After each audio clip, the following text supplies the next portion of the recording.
So, where does the name hot chocolate come from?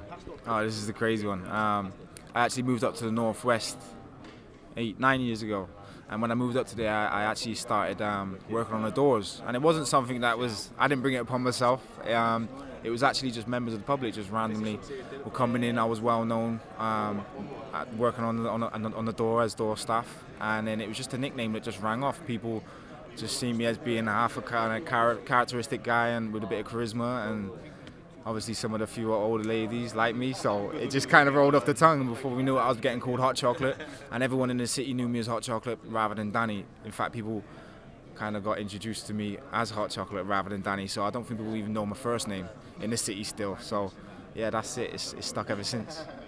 Great. And congratulations on the Reebok deal. You're an official Reebok athlete now. And in comparison to other UFC fighters, do that gives you something extra to be a Reebok fighter, and of course the UFC deal with Reebok? Definitely. I feel that it's one of them. For me personally, to be a part of Reebok in the UK, it's massive. I said, obviously, for me, with the things that Reebok are starting to do right now, it's nice to be on board that ship and to be part of the movement. And for them, likewise as well. Hot Chocolate, I'm going to be carrying. I'm going to be working my way to the top. So again, it's a joint team effort, and we're going to move forward. And I feel like for anyone that gets any opportunities as far as like what I've got right now, you've got to take them. You've got to run away with them, because again, it's something.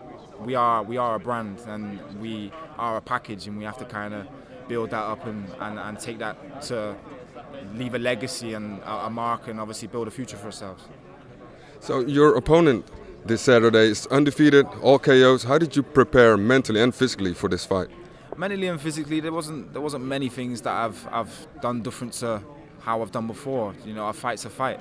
Just because he's got a record and he's 8-0 and he's won by all finish, it doesn't mean nothing to me. It's still, like I say, it's still a fight.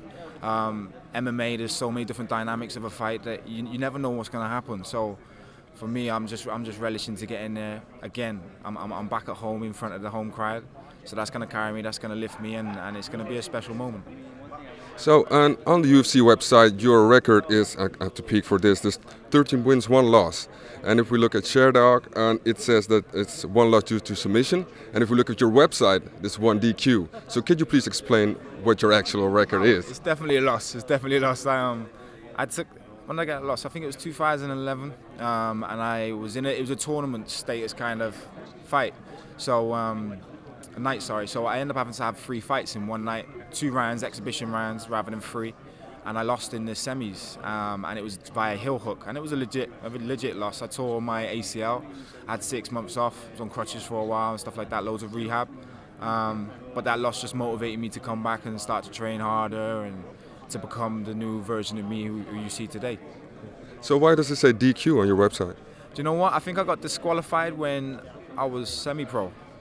And when I was semi-pro, it was crazy. I was laying a beat down on someone, took him down, laying some more beat down on him, and I think he postured up. I put my foot on his chest and pushed him away. He kind of grabbed his face, so it looked like I up-kicked him in the face while he was on his knees as a grounded opponent. So obviously, that's where the DQ came from initially, and I don't know if they've just got that mixed up and thrown it into the deep end where I'm in my pro record. Thank you very much.